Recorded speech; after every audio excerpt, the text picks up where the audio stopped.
so tá bá tún wá síwájú ó tún sọ̀rọ̀ ní section 14(2)(b) nítorí sọ bẹ́ẹ̀ ni wípé ìtìjọba gbọ́dọ̀ ṣe security and welfare of the people ààbò ẹ̀gbọ́n tàtí ló ti sọ ó ti pàkíyèsí wọn pé ìjọba gbọ́dọ̀ tẹ̀lé gbogbo tó wà nínú kinní yìí ààbò aráàlú dandan ni à ń jiyàn gbé yẹn ọrùn ìjọba ló wà o ọrùn ìjọba ni o gbogbo bandits kankan gbogbo ẹ já lọ sí àwọn orílẹ̀-èdè ńláńlá tàbí ká wo Nàìjíríà nígbà kan rí àwọn ọmọ sùn wájú ta látọ́ bẹ́ẹ̀ nísìn tí gbé ẹni mi tí nà sórí òkè yín mọ́ sùn. àbábà lọ rẹ̀ láti kọ́rí àbábà lọ mọ́lìdí àárín lóru kò sí tí ó mú wa. mo sùn lọ́n tèmi nìyẹn ta ló tó bẹ́ẹ̀ sí. afẹ́lẹ́ Àbújá wọn ẹ mọ́ rìn ńlẹ̀ torí pé kíní a ṣe lọ́wọ́ plane nítorí kíní torí pé kò sí ààbò tó mójútó. ẹlẹ́ẹ̀kejì ni welfareism wọ́n kó papọ̀ ní security and welfare of the people ìgbáyégbádùn aráàlú dandan ni fúnjọba báwo ni ó ṣe jẹun. kò sí security àwa gbáyé àtúngbádùn. kí ni ó jẹ. láyà mọ́tò fi yá wà láyà yá àkú àjálàyè. kí ni ó mu kí ni ó wọ̀ ibo ni ó sùn. ìjọba ló ní. ìjọba ló ní o kì í sàráàlú o gbogbo owó tí wọ́n ń gbà tẹ́nìkan dá bílíọ̀nsì ní nígbà tẹ́nìkan ní 1,000 naira lọ́wọ́. Allah.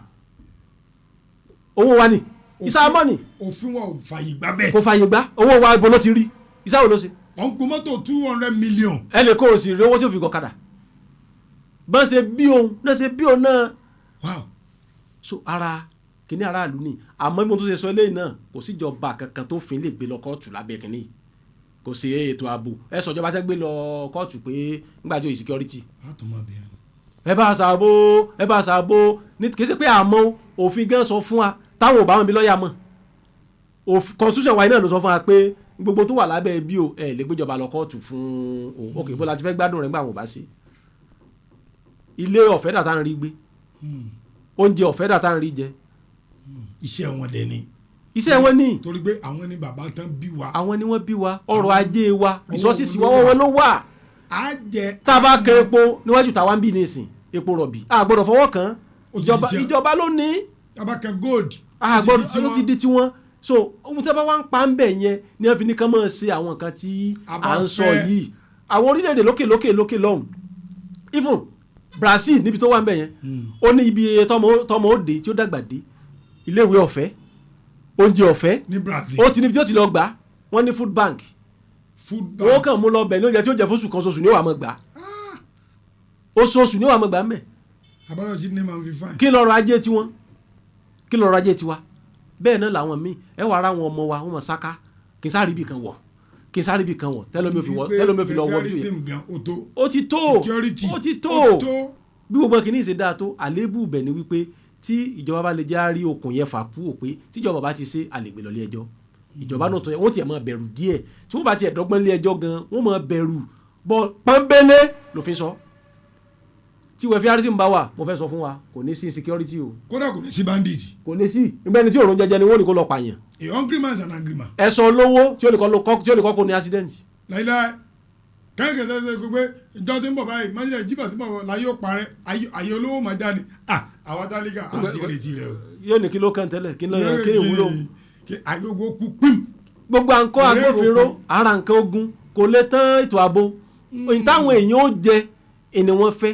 owó tó fi ń lọ ra gbogbo nǹkan o ẹ fi fún àwọn èèyàn kan jẹ ẹbí pa aráàlú o. yàtọ̀ fún pé à ń pín ráìsì abọ́ méjì o à ń pín ráìsì abọ́ mẹ́ta o. mo sọ fún kan lára àwọn ọmọ wa mo ní pé o tiẹ̀ dà ṣe bọ́ ọkọ sí ọmọ sẹ́ ẹni tó gbé ráìsì kóńgò méjì fún ọ kí ló tí ò ra irinṣẹ́ fún ọ kí wò lè ra báàgì ráìsì fún yàrá rẹ̀ wọn ò ní ìrà tó gbé wọn fẹ́ kẹ́ máa sin àwọn ni wọn ò fẹ́ kẹ́ inú òjé yàn. ìjọba tí ò bá ṣe dọ̀la insecurity àkàntanra wa ni àkàn máa sun àbẹ̀lọ́n kó ṣẹlẹ̀ mọ́ o tàbí kó continue mọ́ o àmọ́ tá a bá mójútó yẹ ká mójútó ó lágbára díẹ̀ tá a bá tún wá sún síwájú ní section yìí ó tún bí ọmọ òun sọ̀rọ̀ nípa pé àwọn aráàlú ẹ gbọ́dọ̀ jẹ́ kí wọ́n máa kópa níbi ètò ìjọba. àbẹ́tò ìdìbò. ètò ìjọba ṣíṣe ẹ gbọ́dọ̀ jẹ́ wọ́n máa kópa ńbẹ̀ kì í ṣe pé ẹnìkan ni ó mọ̀wé ẹnìkan ni ń ṣe ọwọ́ òun náà lè nípa tó lè kó. bọ́lá sọ wá kópa ńgbà tí ò bá mọ̀wé. kò sí pàkátọ́ ìwé wo kí ló fẹ́ fìwé ńbẹ̀ kí ni wọ́n fìwé ṣe ńbẹ̀. kí ni wọ́n fìwé ṣe ńbẹ̀. kí ló fẹ́ fìwé ṣe ńbẹ̀ ẹ̀sán tí ó fìwé ṣe àyè tí a bá ti fẹ́ lòwe àlòkù ẹkú dórógbó fún àwọn tó mọ̀wé bẹ́ẹ̀. so pé ó kàwé ó ní làkàyè. èyí tó ń kọ́ ṣe bí ẹ̀kọ́ náà ló náà kọ́ mẹ́. kí wọ́n dá lẹ́sẹ̀ kan lẹ̀ kí wọ́n jọ mọ́ gbẹ́gi àgbẹ́ gbogbo ẹ̀ mẹ́ kó ní wọ́n mọ́ gbẹ́gi fáwọn èèyàn ṣe bí mọ̀kànló náà mọ̀ yẹn kó mọ̀ pé ẹ̀yin kan lẹ́kàn kúra yín jọ. ẹ̀yin tẹ́ ẹ bá kú òun bẹ̀ tán ọmọ yín lẹ́ fi bẹ̀ bá tó kú òun bẹ̀ gan ọkọ ọmọ yín lẹ́ tàbí bẹ̀. ibi tí ìwé pọ́nbélé tó jẹ́ pé dandan ni ẹ fà àwọn tó kàwé àkàfẹ́ kú síbẹ̀. ibi àgbẹ̀ bá wà ẹjọ́ olóńkóló lákàyè ẹ̀ kí wọ́n sọ pé mo kàwé sí mo sà Greek school kí ni mo mọ̀ ń pa bẹ́ẹ̀ sẹ́gbìn kòkó kí ni mo mọ̀ ń pa pé mo jàgbàdo lẹ̀ kí ni ó fún wa bàbá mi ti mọ̀ pé àgbàdo mélòó ló wà ìgbà wo ni wọ́n gbìn. tó bá fọwọ́ gbẹ́lẹ́lẹ̀ lásán báyìí ó ti mọ orú kókó tí ó jáde mẹ́. kò kàwé ní ṣùgbọ́n kọ̀pọ̀ lọ. so gbogbo wọn ní gbọ́dọ̀ ẹ kó wọn mọ́ra. ó gbèsè ilẹ̀ wa nù ẹni tí òṣìṣẹ́ yóò máa jalè bẹ́sẹ̀ máa ń kọ fún wa. so n tí ó tó sọ nìyẹn lára ọmọ tí section 14 tó bí n tó sọ nìyẹn participation of people in government ẹ jẹ́ kí wọ́n kópa nínú ètò ìjọba ìlú wọn bẹ́ẹ̀ ṣe yànyàn sípò ẹ jẹ́ wọn kópa ńbẹ̀ nígbà bá tún wá dépò tán náà ẹ má ní ẹ dànù ẹ jẹ́ káwọn náà kópa tiwọn níbi bẹ̀ ìgbà kan wá ní àmọ́ pé èbó la mọ̀ sọ àbá ti gbé èbó ọ̀bá ti ṣe kinní kan ọ̀gbáyé tọ̀bá ti ṣe kinní kan rárá èdè tí a jọ gbọ́ èbédè la fi dìbò ṣé èbó la fi ń dìbò ni èbó kọ́ la fi dìbò ó wá dìgbà tí ìjọba délẹ̀ wá ní kan kò mọ̀wé ibi tó le tí agbára rẹ gbé ẹ fi síbẹ̀ eléyìí mọ̀ sábà ṣẹlẹ̀ káàkiri ní káńsù. bàtà dìbò ẹ̀ ní wọ́n ṣe bó. wọn ò lè kó ṣe bó